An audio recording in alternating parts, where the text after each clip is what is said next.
ভাইজান, আইজ রাইতে এই কামটা না করলে কি চলতো না?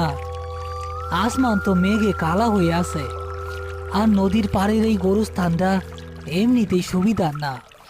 হ্যাঁ, নদী কি তোর আর আমার ডরের হিসাব কইরা ভাঙবরে রতন? কাইল সকালের মধ্যে এই জায়গাটা ভাইঙা নদীতে তলায়া যাইব। মেম্বার সব টেকা দিছে। জিন্দা মানুষের থাইকা মরা মানুষের দাম এখন বেশি।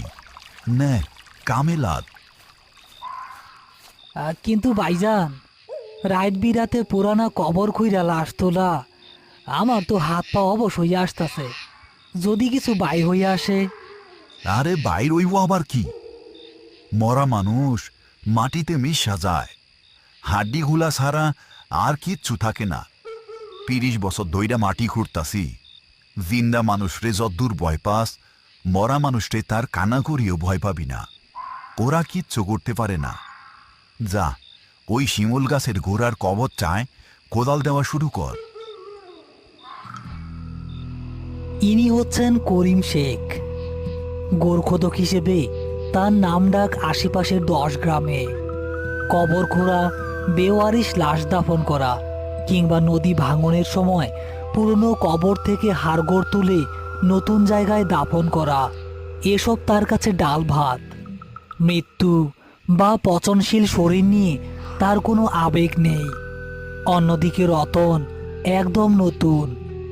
পেটের দায়ে ভাইজানের সাথে এই ভয়ঙ্কর কাজে এলেও গোরস্থানের নিস্তব্ধতা তাকে প্রতি মুহূর্তে গ্রাস করে। রতন কাপা কাপা হাতে কোদাল চালানো শুরু করলো। করিমও অন্যদিক থেকে মাটি সরাতে থাকলো। বাতাসে একটা ব্যবসা পচা গন্ধের সাথে কেমন একটা অদ্ভুত বুনো গন্ধ ভেসে আছে। হঠাৎ রতনের কোদাল শক্ত কিছু একটার সাথে ধাক্কা খেয়ে টং করে আওয়াজ হলো। ভাইজান, নিচে শক্ত কি জানি বাইজা উঠল, মনে হয় হাড্ডি। আহাম্মকের মতো কথা কইস না রতন। ২০ বছরের পুরানা কবর, হাড্ডি তো মাটির লগে মিশা যাওয়ার কথা। টর্চটা ধরে দিকে। করিম নিজে গর্তের ভেতরে নেমে হাত দিয়ে মাটি সরাতে থাকল। হঠাৎ তার হাত থেমে গেল। টর্চের আলোয় দেখা গেল মাটির নিচে কোনো হাড়গোড় নেই, বরং সম্পূর্ণ অবিকৃত একটি কাফনের কাপড় দেখা যাচ্ছে। ২০ বছর মাটির নিচে থাকার পরও কাপড়টা একটুও পচেনি, শুধু কাদা লেগে আছে।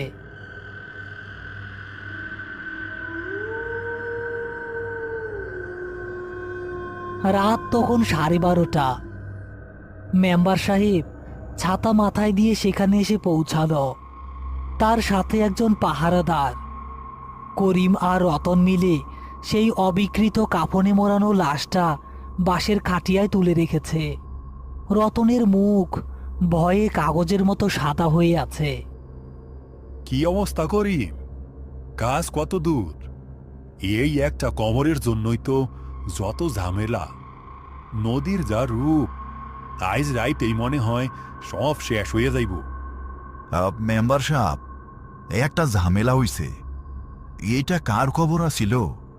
২০ বছর পার হইয়া গেছে, কিন্তু কাফনের কাপড় তো পচে নাই। আর লাশের ওজনও তো জিন্দা মানুষের মতো ভারী।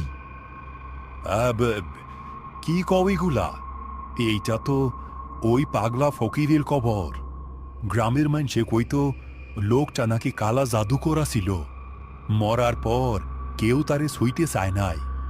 এই নদীর পাড়ে আইনা ফালাইয়া রাখছিল। তুমি ওইসব বাদ দেও। তোমারে কয়টা টাকা বেশি দিমু নে। লাশটা জলদি নিয়া নতুন গোলস্থানে ফুইতা ফালাও। মেম্বার সাহেব তাড়াহুড়ো করে চলে গেলেন।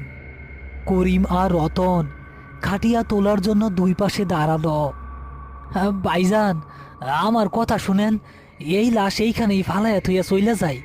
আমার মনে কইতাছে এই কাফনের ভিতরে কোনো মানুষ নাই, অন্য কিছু আছে। আহ, চুপ কর। টেকা হালাল করতে হইব না। তুই খাটিয়ার পিছন দিকটা দহর শক্ত কইরা একবার নতুন কবরে ফালাইতে পারলেই আমাগো কাম শেষ। তারা খাটিয়া কাঁধে তুলে হাঁটতে শুরু করলো। চারদিকে এখন ঘন অন্ধকার।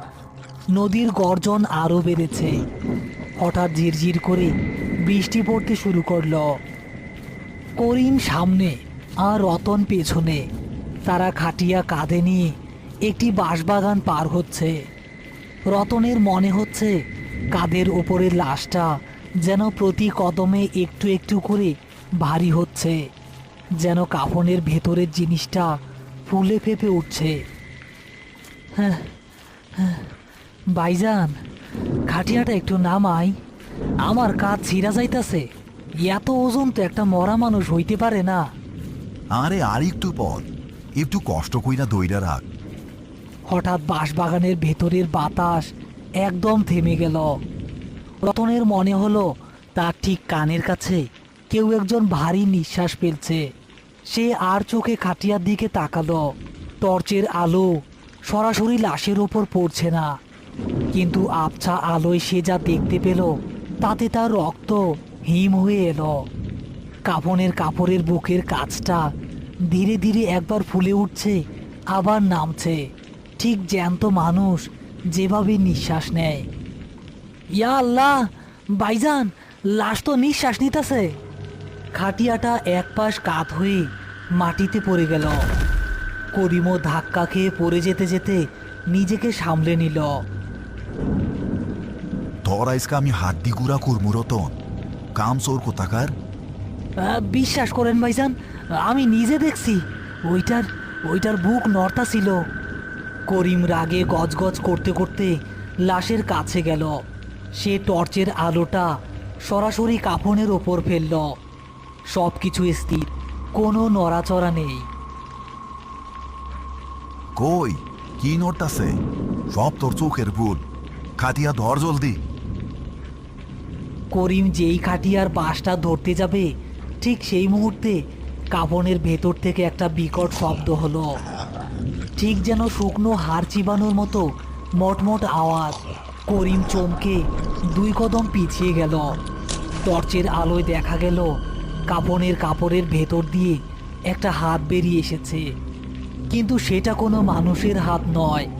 হাতের আঙুলগুলো অস্বাভাবিক লম্বা, আর নখগুলো পশুর নখের মতো কালো এবং ধারালো। হাতটা ধীরে ধীরে বাঁশের খাটিয়ার একটা খুঁটি শক্ত করে চেপে ধরল।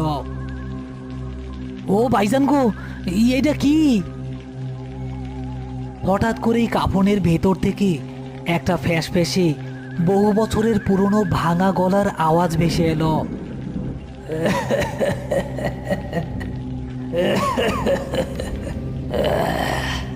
20 বছর এই মাটির নিচে দম বন্ধ হইয়াছিল রে করিম, আইস তুই আমারে মুক্ত করলি। করিমের মতো শক্ত মানুষের বুকের ভেতরটাও এবার ছ্যাদ করে উঠল।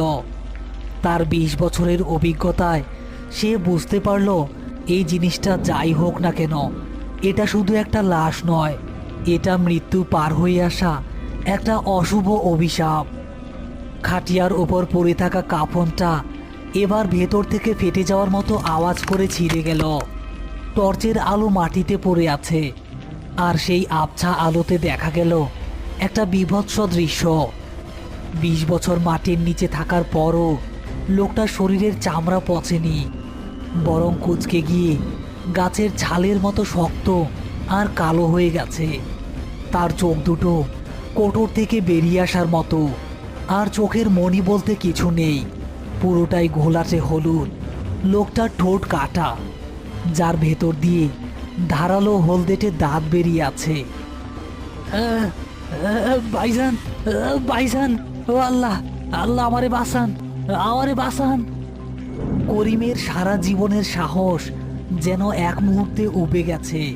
সে বুঝতে পারল সামনে যেটা বসে আছে সেটা কোনো মরা মানুষ নয়, সাক্ষাৎ একটা শয়তান। কাফন ছিঁড়ে সেই কুচকানো হাড় গিলে শরীরটা খাটিয়া থেকে নিচে নামার চেষ্টা করছে। তার হাড়ের ভেতর থেকে মটমট করে এমন সব শব্দ হচ্ছে যেন 20 বছর পর শরীরের জোড়াগুলো খুলছে। রতন, ওই চাখারা দৌড় দে ভাই, এইটা লাশ না, এইটা শয়তান। রতনের শরীর জমে পাথর হয়ে গেছে। সে ওঠার চেষ্টা করেও বারবার পড়ে যাচ্ছে। ঠিক তখনই লাশটা তার লম্বা ধারালো নখওয়ালা হাতটা রতনের পায়ের দিকে বাড়িয়ে দিল। এত তারা কিসের রে করিম? আমারে নতুন ঘরে নিয়ে যাবি না? আয়, আমার বড্ড খিদা। 20 বছর ধইরা তাজা রক্ত খাই না। লাশটা সাপের মতো মাটিতে বুক ঘেঁষে রতনের দিকে এগুতে থাকলো। করিম আর এক মুহূর্ত দেরি করল না। সে তার হাতে থাকা লোহার ধারালো কোদালটা তুলে সর্বশক্তিতে লাশটার বাড়িয়ে দেওয়া হাতের ওপর কোপ বসিয়ে দিল। ইয়া আল্লাহ!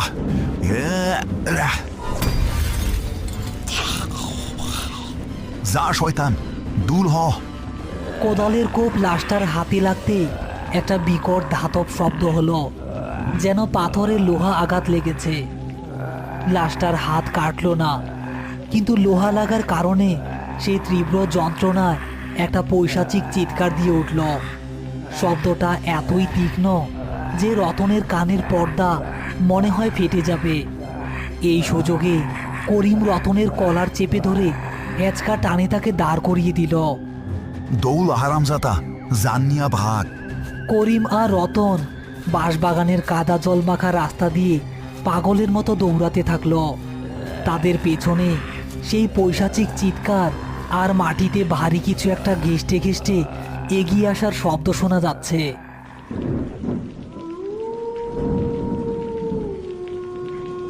মৃত্যু মানুষের জীবনের আমোঘ সত্য, কিন্তু কিছু কিছু মানুষ বেঁচে থাকতে শয়তানের এত কাছাকাছি চলে যায় যে মৃত্যুর পরও মাটি তাদের গ্রহণ করতে চায় না। এই পাগলা ফকির ছিল তেমনই একজন। কালো জাদুর চর্চা করতে করতে সে নিজের আত্মাকে শয়তানের কাছে বিক্রি করে দিয়েছিল।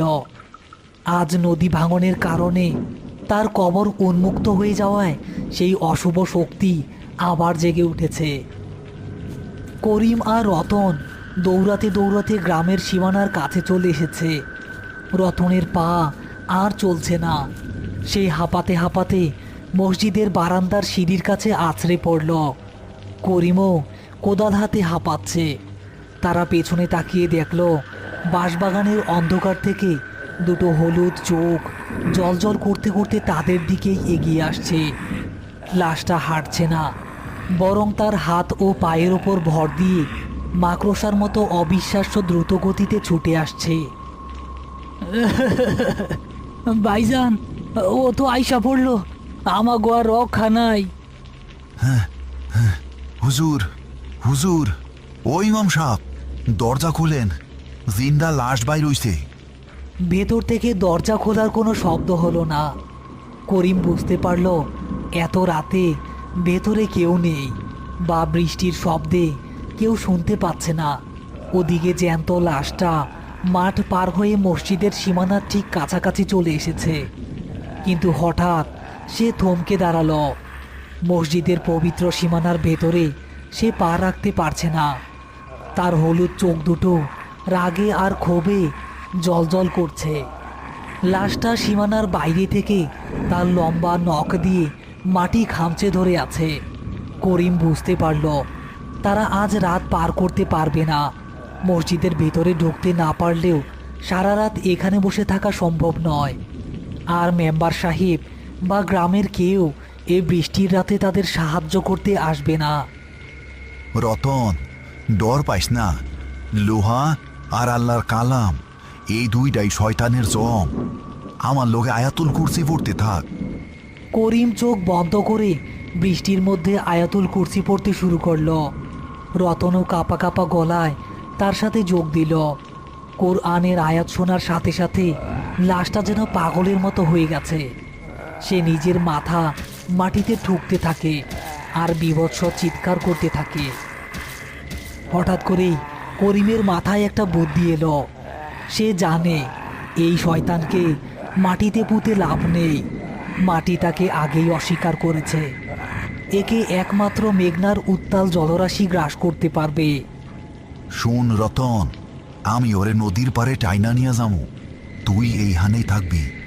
না ভাইজান, আপনি যাইয়েন না। চুপ! আমি যদ্দূর জানি কালো জাদুকররা বহতা পানির ডরায় মেঘনা নদী আইজরে গিলব। করিম কোদালটা হাতে শক্ত করে ধরে এক লাফে মসজিদের সীমানা থেকে বাইরে বেরিয়ে এলো। তাকে দেখেই লাশটা বিকট শব্দ করে তার উপর ঝাঁপিয়ে পড়ার জন্য প্রস্তুত হলো, কিন্তু করিম দৌড় দিল সরাসরি নদী ভাঙন কবলিত পাড়ের দিকে। লাশটা এবার শিকারের লোভে উন্মত্ত হয়ে করিমের পিছু নিল। করিম কাদার মধ্যে আচার খেতে খেতে দৌড়াচ্ছে। পেছনে লাশটার নখের আঁচড় তার পায়ে ঠিক কয়েক ইঞ্চি দূরে মাটিতে পড়ছে। নদীর গর্জন আর বৃষ্টির শব্দ মিলে এক ভয়াবহ পরিবেশ তৈরি করেছে।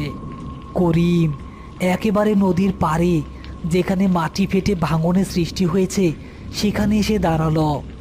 নিচে অন্তত 20 ফুট গভীর দিয়ে মেঘনার রাক্ষসের স্রোত বয়ে যাচ্ছে। লাশটা ব্রেক কষতে না পেরে সোজা করিমের দিকে লাফ দিল। যা শয়তান, জাহান নামে যা। করিম বিদ্যুৎ গতিতে পাশে সরে গেল এবং তার হাতের লোহার কোদাল দিয়ে লাশটার বুকে সজোরে এক আঘাত করল। কোদালের ধাক্কায় লাশটার ভারসাম্য হারিয়ে ঠিক নদীর পাড়ের ফাটা মাটির ওপর গিয়ে পড়ল। সেই মুহূর্তে এক বিরাট মর্মর শব্দ হলো। নদীর পাড়ের ওই বিশাল মাটির খণ্ডটা আর লাশের ভার সহ্য করতে না পেরে মাটি ধসে সরাসরি উত্তাল মেঘনার বুকে গিয়ে পড়ল। পড়ার ঠিক আগ মুহূর্তে লাশটা করিমের দিকে তার হলুদ চোখ তুলে তাকালো। তার মুখ থেকে একটা শেষ হাড় কাঁপানো আর্তনাদ বেরিয়ে এলো, যা মেঘনার ঢেউয়ের গর্জনের সাথে মিশে চিরতরে হারিয়ে গেল। জলের তোরে সেই অভিশপ্ত কাফন আর শয়তানের শরীর তলিয়ে গেল অতল গহ্বরে।